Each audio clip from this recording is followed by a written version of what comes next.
ডাকাতি করার আর জায়গা পেলি না কালীচরণ? রাজেন চ্যাটার্জির এলাকাতেই ডাকাতি করতে এলি? ছোট বাবু, লোকের মুখের কথাতে বিশ্বাস করে আমাকে ধরে ঠিক করলেন না।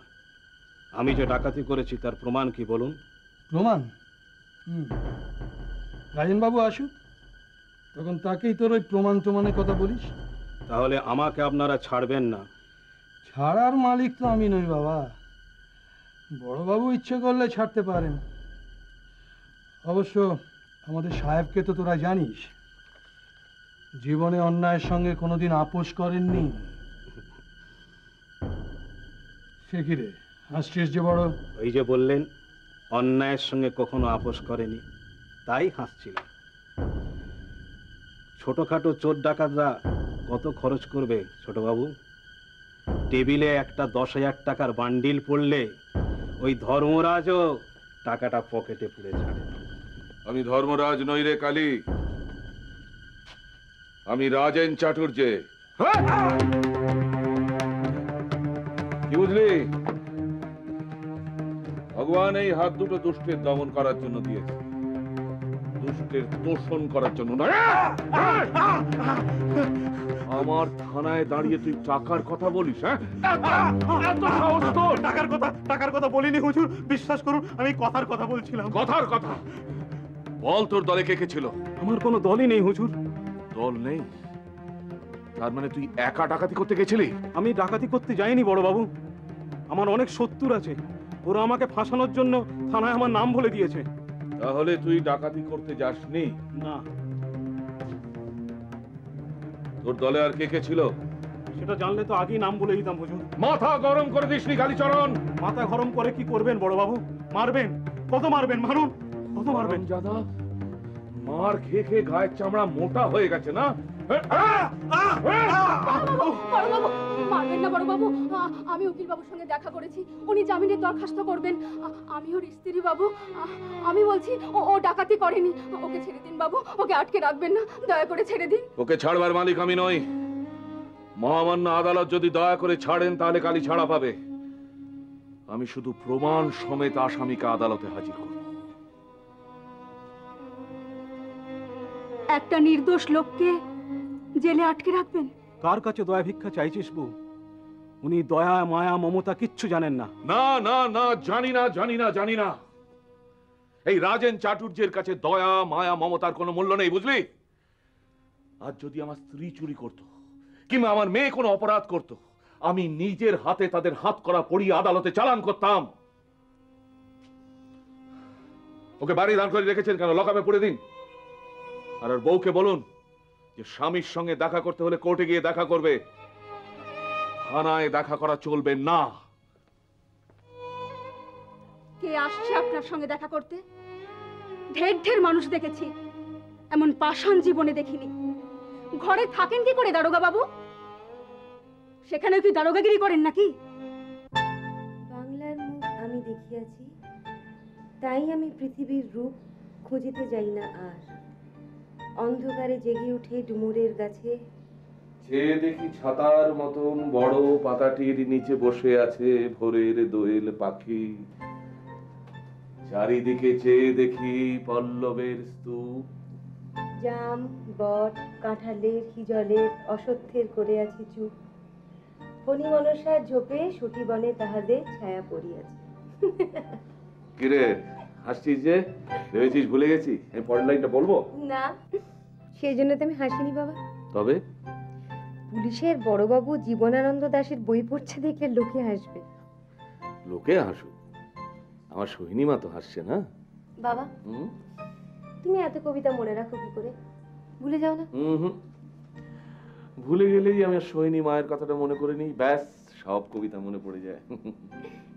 মা কি বলে জানো? কি বলে? মা বলে যে শুধু কাব্য চর্চা করলেই তো পেট ভরবে না, বাবার অন্য কোনো গুণ পাসনি, খালি ওই কবিতার নেশাটা পেয়েছি। হ্যাঁ বলিস কি রে? মা আমার মধ্যে এতগুলো গুণ দেখেছে? খবরদার খবরদার, বাবার অন্য গুণের ধারে কাছে যাবি না। যাবো নাই তো, আমি তো মাকে বলেই দিয়েছি, থোড়ি না বাবার মতন আমি দারোগা হব, খালি চোর ডাকাত ধরবা তাদের খুব মারবো। দারোগা শুধু চোর ডাকাত ধরে, আর কিছু করে না? আর কি করে? এই ধর কেউ হারিয়ে গেলে তাকে খুঁজে আনে, বা শহর পাহারা দেয়, এগুলো কাজ না? ঠিক আছে, পরীক্ষা করে দেখতে হবে। কি পরীক্ষা করবি? আমি আমি হঠাৎ একদিন হারিয়ে যাব। এইভাবে বলিস না মা, আমার বড্ড ভয় করে। বারে, তুমি দারোগা সাহেব, তোমার একমাত্র মেয়ে যদি হারিয়ে যায় তাকে তুমি খুঁজে বার করতে পারবে না? মা, আমার এই শুকনো পুলিশি মনের একমাত্র কবিতার উৎস তুই। তোকে ঘিরে আমি বাঁচবার কত স্বপ্ন দেখি। না মা, খবরদার আমাকে হারিয়ে যাওয়ার ভয় দেখাবি না তুই। তুমি না কি ছেলে মানুষের মতো করো না?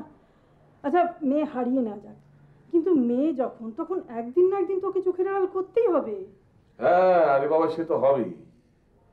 আচ্ছা, মেয়ে যখন কলেজে যায় তখন আমি তাকে দেখতে পাই, নাকি আমি যখন থানায় থাকি মেয়ে আমার সঙ্গে সঙ্গে থাকে?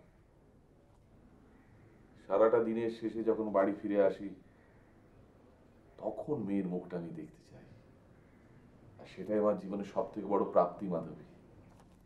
আচ্ছা, তুমি মেয়ের বিয়ে দেবে না? হঠাৎ বলোই না, বিয়ে দেবে নাকি? আরে বাবা, দেবো দেবো, সে অনেক দেরি আছে। দেরি হোক যাই হোক, কিন্তু বিয়ে তো দেবে।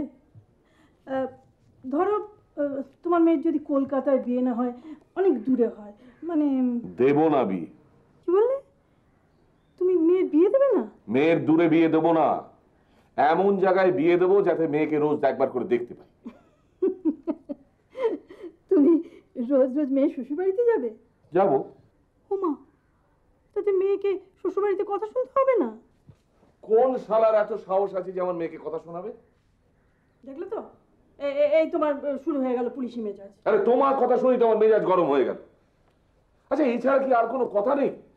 যখনই কোনো কথা ওঠে, কখন মেয়ের বিয়ে দেবে, কখন মেয়ের বিয়ে দেবে। আরে বাবা, দেবো দেবো দেবো, যখন সময় হবে আমি মেয়ের বিয়ে দেবো, কাউকে কিছু বলতে হবে না। তাহলে দাদাকে জানিয়ে দিই। দাদা? হ্যাঁ। কোথায় তোমার দাদা?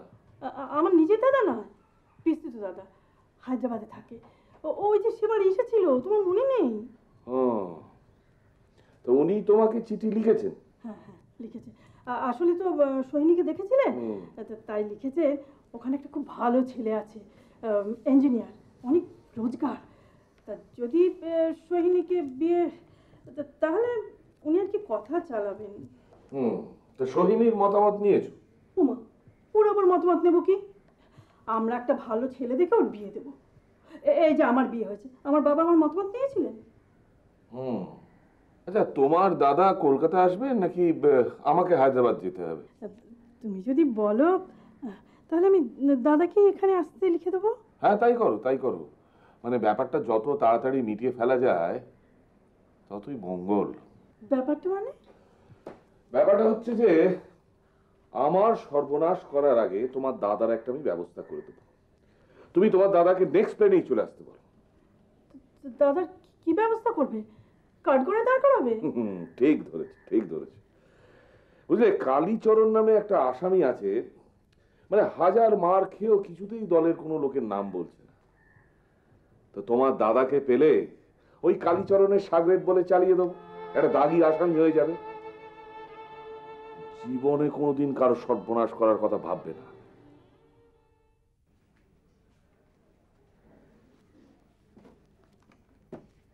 তুমি যাই বলো মা, তুমি আমাকে যত ভালোবাসো তার থেকে বাবা আমাকে অনেক বেশি ভালোবাসে।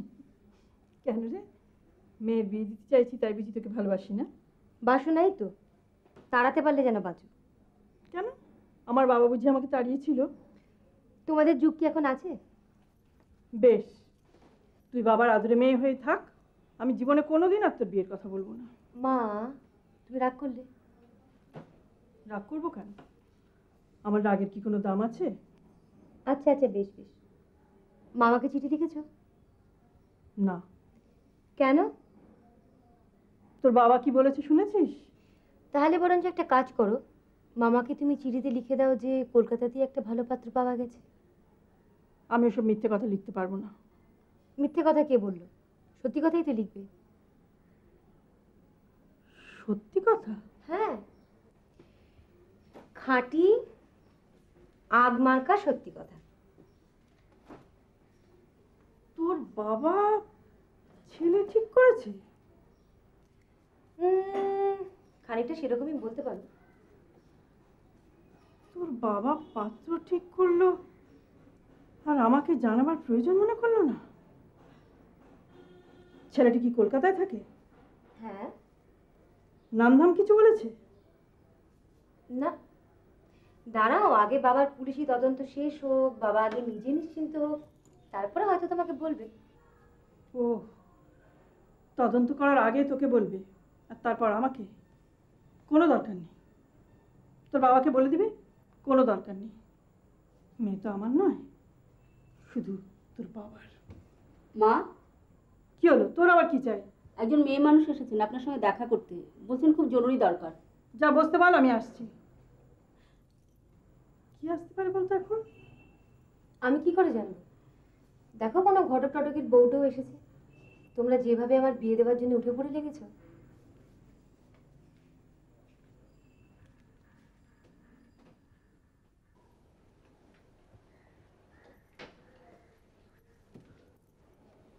কি গো মেয়ে, কি দরকার? মা, আপনি দয়াময়ী মা, আমাকে একটু দয়া করুন মা, আপনি দয়া করলে আমি বাঁচবো মা। না না, দয়া টয়ার কথা পরে হবে, আগে বলো তুমি কেন এসেছো আমার কাছে? একটু দয়া ভিক্ষে চাইতে মা, আমার সংসার ভেসে যাবে। একটা ছেলে 10 বছর বয়স, তাকে নিয়ে রাস্তায় দাঁড়াতে হবে। ভিক্ষে করে যে খাবো তারও কোনো উপায় নেই মা। না না, কেন ভিক্ষে করে খাবে কেন? খেটে খাও। আর তাছাড়া তোমার স্বামী কোথায়? 70 মা, 70 পেছনে লেগেছে। কে কোথায় ডাকাতি করেছে, সেই ডাকাতিতে আমার স্বামীকে ফাঁসিয়ে দিয়েছে। আপনি বড়বাবুকে বলুন দয়া করে যেন আমার নির্দোষ স্বামীকে ছেড়ে দেয়। তুমি ভুল জায়গায় এসেছো মা। তোমার স্বামীকে তুমি যতটা চেনো, আমার স্বামীকে আমি তার থেকে বেশি চিনি। পৃথিবীতে এমন কেউ নেই যে তার মত বদলায়। আর তাছাড়া আমি যে তাকে মত বদলাবার কথা বলবো, সে সাহসই আমার নেই। তার থেকে তুমি বরং ভগবানকে ডাকো। তোমার স্বামী যদি সত্যিই নির্দোষ হন, তবে তিনিই তাকে রক্ষা করবেন। ভগবান আর গরিবদের নেই মা, ভগবান আর গরিবদের নেই।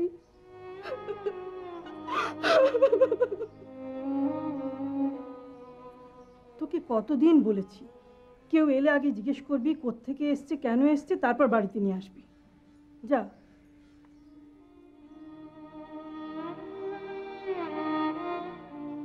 ছোটবাবু, দয়া করে একটু বলে দিন না। কি বলবো নগেন? ওই আমায় বদলি করা একটা সুপারিশ করুন। বদলি? হ্যাঁ। সে কি? হ্যাঁ, তুমি তো বেশ ভালো আছো এখানে, খাচ্ছ দাচ্ছ ঘুমোচ্ছ, আমাদের এলাকাতে কোনো গোলমাল টোলমালও নেই। তেমন সুখের চাকরি ছেড়ে তুমি বদলি হবে? আমাকে এমন জায়গায় পাঠান যেখানে খুব গোলমাল। গোলমাল? হ্যাঁ। সে কি? না না না না না না, তাহলে তো আবার সেখানে তুমি নাওয়া খাওয়ার সময় পাবে না। না পাই, বইয়ের বাক্যি বান্তা শুনতে হবে না। আমাদের পাশের থানায় কার্তিক কনস্টেবলের বউ আসে আমাদের বাড়িতে, তার চলাফেরা কি ভাস স্যার! সাথী পান ছাড়া খায় না, আর উপর পানের বাটা। বলো কি? আরও আছে স্যার, 150-200 টাকা ইলিশ মাছ কেনে, পাবদা মাছ কেনে। আরে হতভাগা নগেন 30-এ তেলাপিয়া কিনতে পারে না স্যার। আমার বউ নাকে টাকা মাছটা ধরে বলে এই মাছ পাতে দেওয়া যায় না। আচ্ছা স্যার, আমাদের বড় বউ সাধু হলেন কেন স্যার? সপ্তাহ পেলে একটু ভালো মন্দ খেতে পারতাম, বই তো এই ঝামটা শুনতে হতো না। বেশ, বড়বাবু এলে আমি বলবো। আমাদের থানায় হপ্তার সুযোগ নেই বলে নগেন বদলি হতে চাইছে। এই মরেছে, তাহলে তো সঙ্গে সঙ্গে আমার সাসপেন্ড করে দেবে স্যার। উপায় কি বলো? বড়বাবুকে তো আমি মিথ্যে কথা বলতে পারবো না। উপায় নেই স্যার, তাহলে দরকার নেই স্যার। হ্যাঁ, সেই ভালো। বুঝলে নগেন, হ্যাঁ? একটা কথা মনে রেখো, লোভে লোভ বাড়ে, লোভকে কখনো মাথায় উঠতে দিতে নেই। এই নাও, হ্যাঁ। এই ফাইলটা কোর্টে গিয়ে উকিল বাবুকে দেবে। শ্যামল,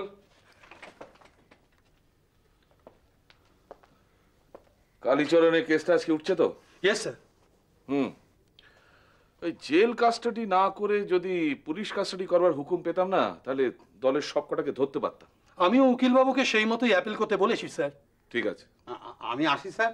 এসো, শোনো, বেশি দেরি করো না। হ্যাঁ। কালীচরণের কেসটাই কিন্তু প্রথমে উঠবে। স্যার।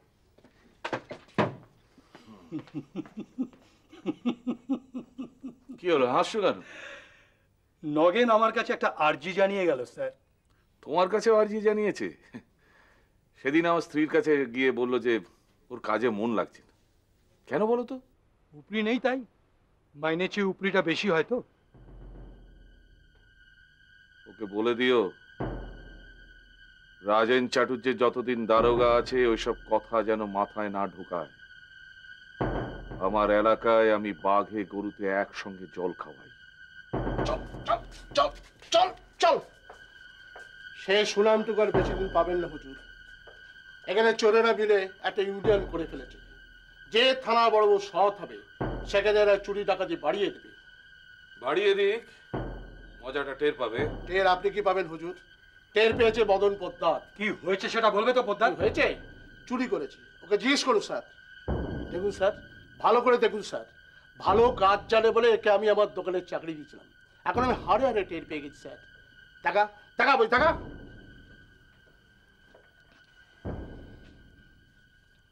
এই দেখুন স্যার, একটা সোনার চুড়ি 1 ভরি ওজন, বাজারে বিক্রি করে 5,000 টাকা দাম। এখন আমি খদ্দেরকে কি বলে মুখ দেখাই বলুন দেখিনি? সত্যি সোনার চুরি স্যার? হুম,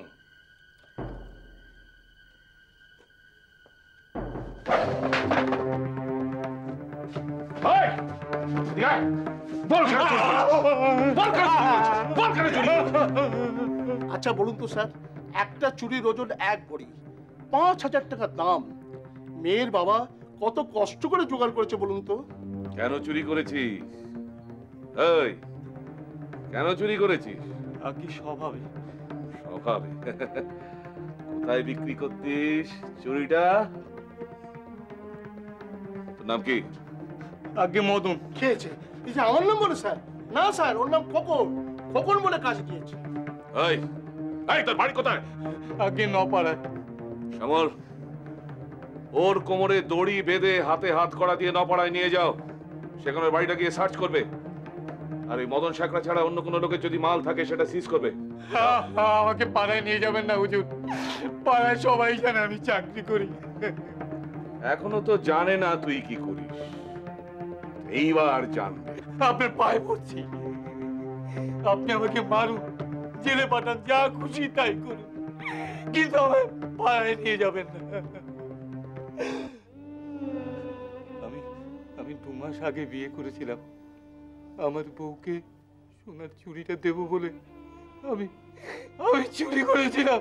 বুঝুন, আপনি আমাকে দয়া করুন। দয়া মায়া মমতা এই রাজেন চাটুর্যের অভিধানে নেই। এমনিতে তো চুরি করা ছাড়বি না, তাই পাড়া ঘুরিয়ে বেড়াই, তোকে আগে দাগে করে দিই। তাহলে যদি চুরি ছাড়িস, আর তুই যদি চুরি না ছাড়িস, তোর বউ তোর সংসার তোকে ছাড়বে। শ্যামল,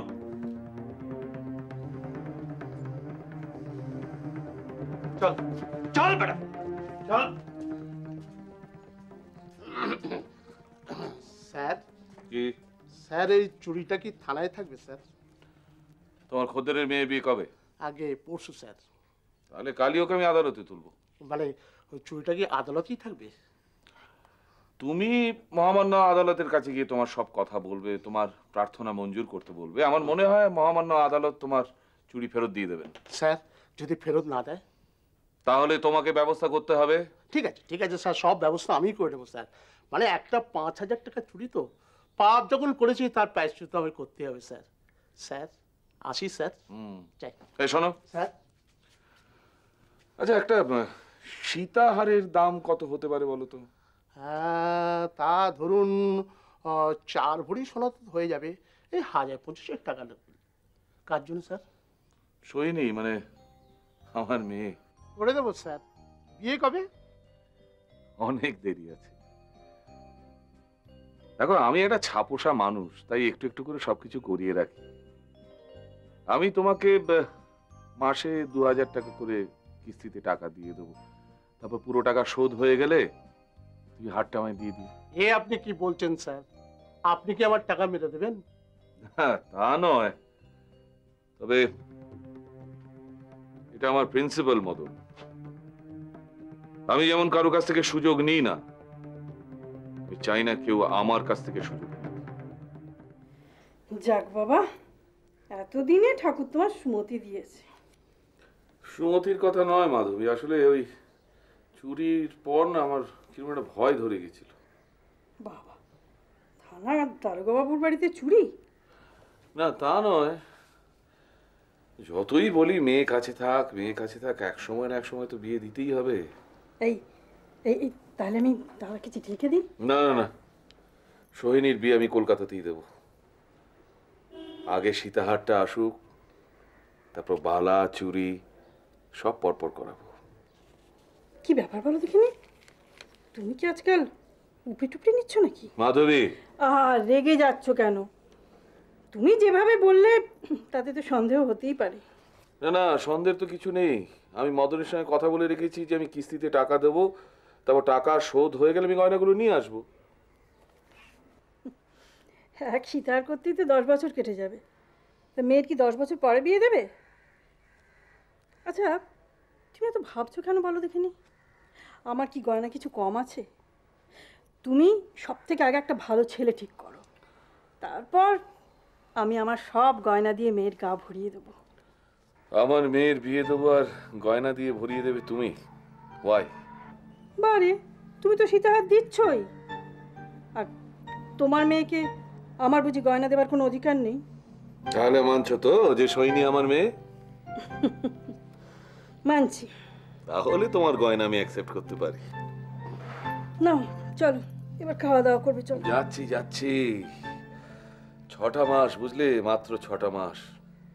সীতাহারটা নিয়ে আসি, সোহিনীকে দারুণ মানাবে। কিন্তু তোমার মেয়ে তো কলকাতায় থাকতেই চাইছে না। কেন? কি সব বলে গ্রাম বাংলায় থাকবে, কি সব কবিতা টবিতা যে শোনায়। ওই কবিতাটা, বাংলার মুখ আমি দেখিয়াছি,